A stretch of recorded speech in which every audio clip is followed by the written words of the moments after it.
Hello and welcome to today's edition of Noshing with Nashies. I've got a fun copycat for us today.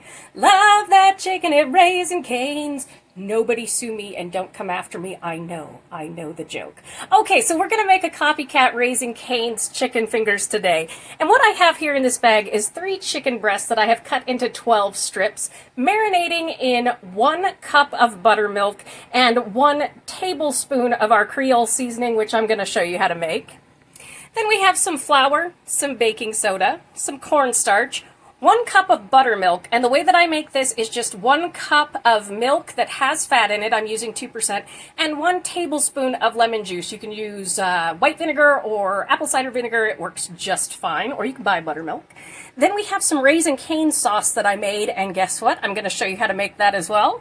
And here we have our Creole seasoning, which I'm also going to show you how to make. Now behind me, I am going to heat up my pan with some oil in it, so you'll need a pan for frying and some oil as well. So let's go ahead and get started.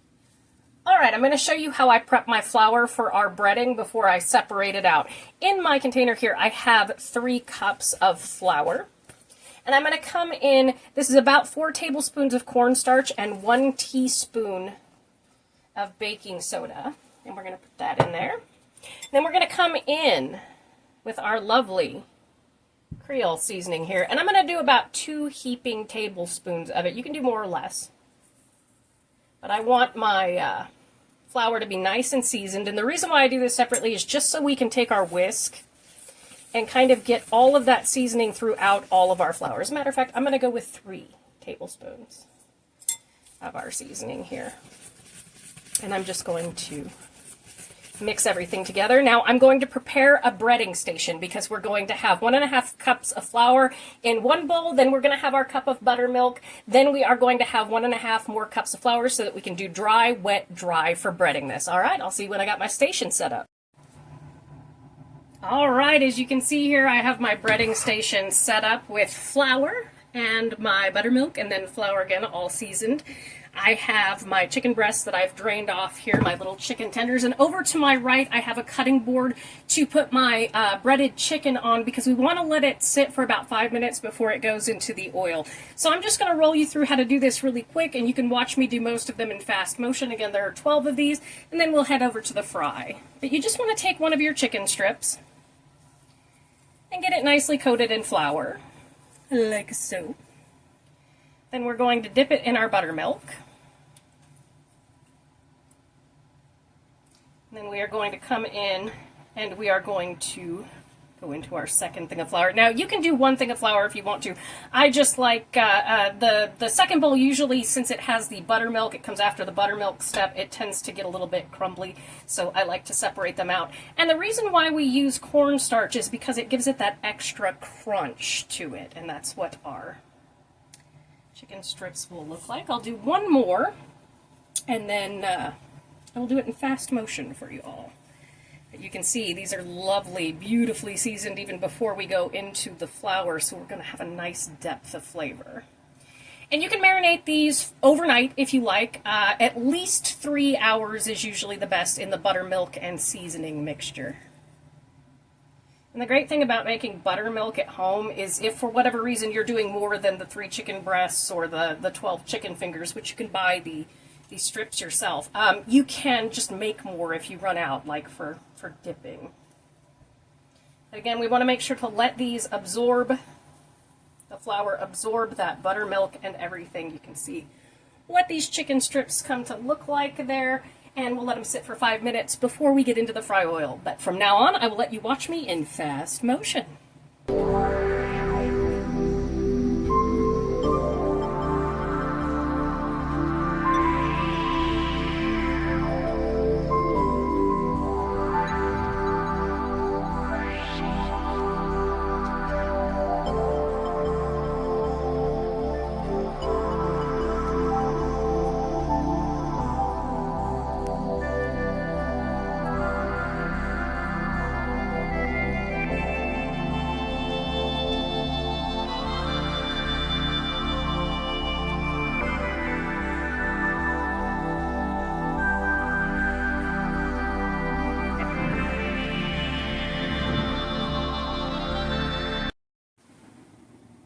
All right, here on my stovetop in a really deep skillet, I have about a half an inch of avocado oil in here to fry. I have it heated to medium heat, which is 5 on my stove.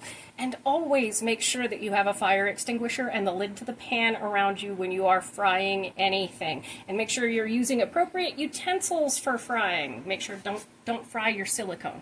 I'm going to show you a couple of tricks to seeing if your oil is ready to fry. You want to take a wooden utensil and stick it in, and it will start to bubble when your oil is ready. You can see that bubbles, let's see if it's showing up on camera here. Bubbles are starting to come out of the bottom of our spatula there. Yeah, you can see it on camera. That tells you that our oil is nice and hot. And obviously there is one more way, and that is to take just a little bit of our breading here and toss it in the pan. And boom, you can see that we are bubbling away. And so medium heat works just perfect. I am going to go ahead and put in about 4 chicken strips at a time, and that's how we're going to cook this. Adjust the heat accordingly to what your stovetop is telling you, if it's getting too hot or if it's getting too cool. Usually after the first batch, I cut back to 4 on my stove, and that works out really well. We're going to fry these on each side for about 7 minutes or so. But I will let you watch that in fast motion, and I will come back when we are doing a flip.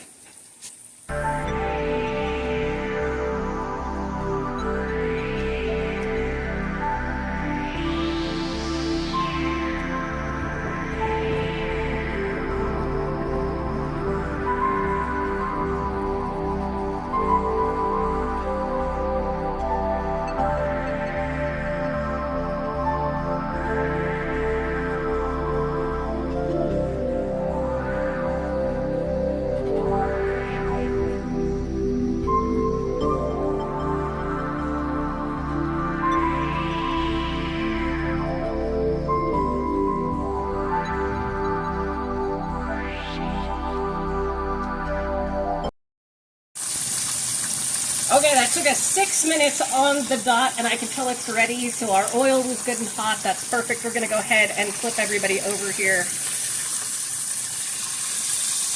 I actually need to purchase some of those big wooden chopsticks, which are very handy for this kind of thing.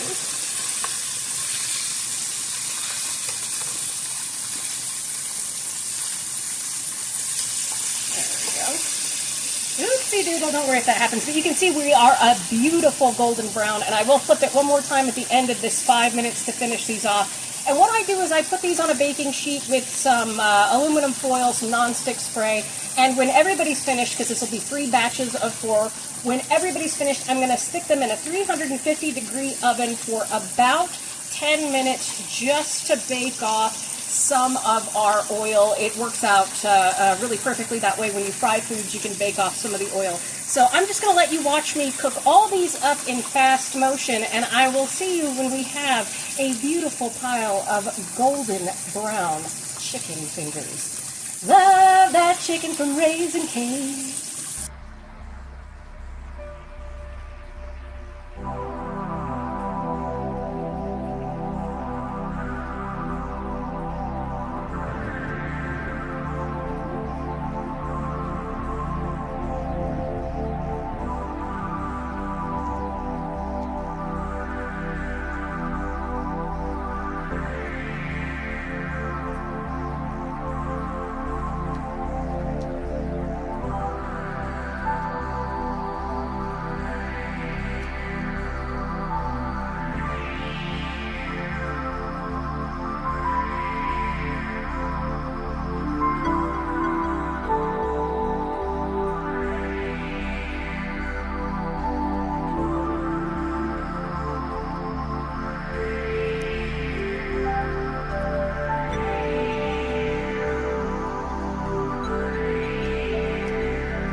All right, here you can see our beautiful chicken tenders, just like Raising Cane's. Don't tell anybody. I'm going to stick these in the oven with my French fries, which I have over here, for about 10 minutes at 350 degrees. And while these are doing that, I'm going to show you how to make the Creole seasoning and our raisin cane sauce. So see you in just a second. It is so good on so many things, and it keeps for, 2 months or a little bit longer, as long as you keep it in an airtight container. You can repurpose an old seasoning container, or like me, I have my little Hello Kitty bowl. This is the paprika that I am using to start us off with, and it is 1/3 cup of our paprika, which I already have measured out here. Now we're going to come in with 3 tablespoons of oregano. And you can actually put this in a spice grinder if you want to, so that everything is kind of homogeneous. I don't mind everything sort of being flaky and whatnot. So that was 3 tablespoons. We're going to come in with 2 tablespoons of our black pepper. Oh, and here is the oregano that I use. I get the freeze-dried. It's really good. All right, so 2 tablespoons of our pepper. And we are going to come in with 2 tablespoons of basil.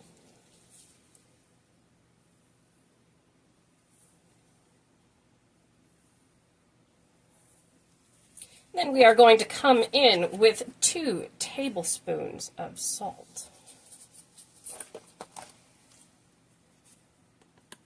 And you can cut this back if you like. You can do it salt-free. That's perfectly fine. I'm probably going to go slightly less than 2 tablespoons. I'm going to do 1.5 tablespoons of salt for this. We're going to do 1.5 tablespoons of garlic powder.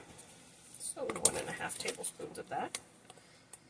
And again, you can adjust it to what you like. It's all good. Then we are going to come in with 1 tablespoon of some nice cayenne pepper here.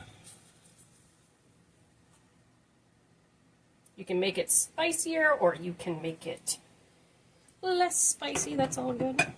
And this one's really important. Get yourself some smoked paprika. This gives it just this extra oomph. And we're going to come in with 1 tablespoon. I'm going to heap it because I like that smoky flavor. You can see that beautiful red on that. 1 tablespoon of that, and then 1 tablespoon of just regular old onion powder.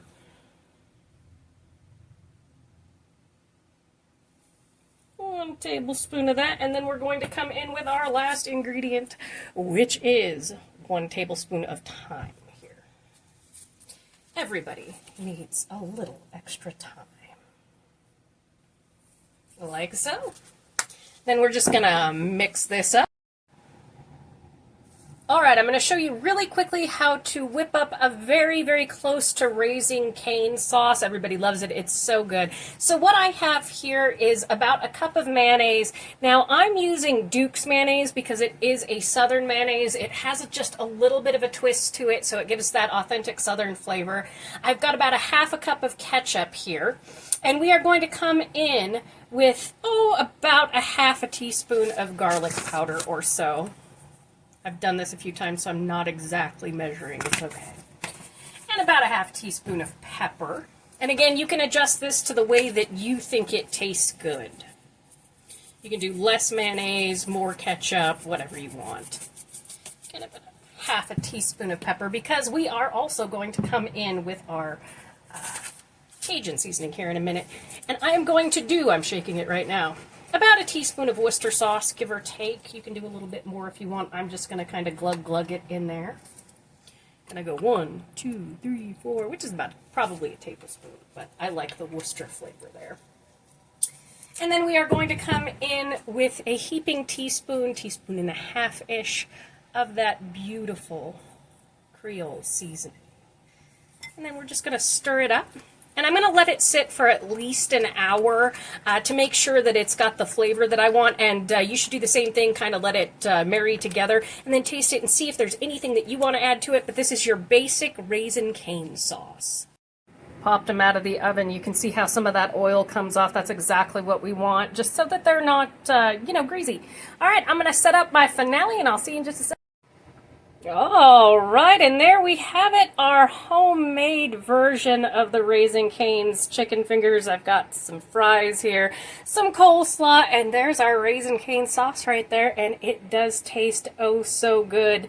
Thank you so much for joining me for this episode of Noshing with Nashies. If you've enjoyed, please like, comment, share, and subscribe, and I'll see you in the next one. Bye!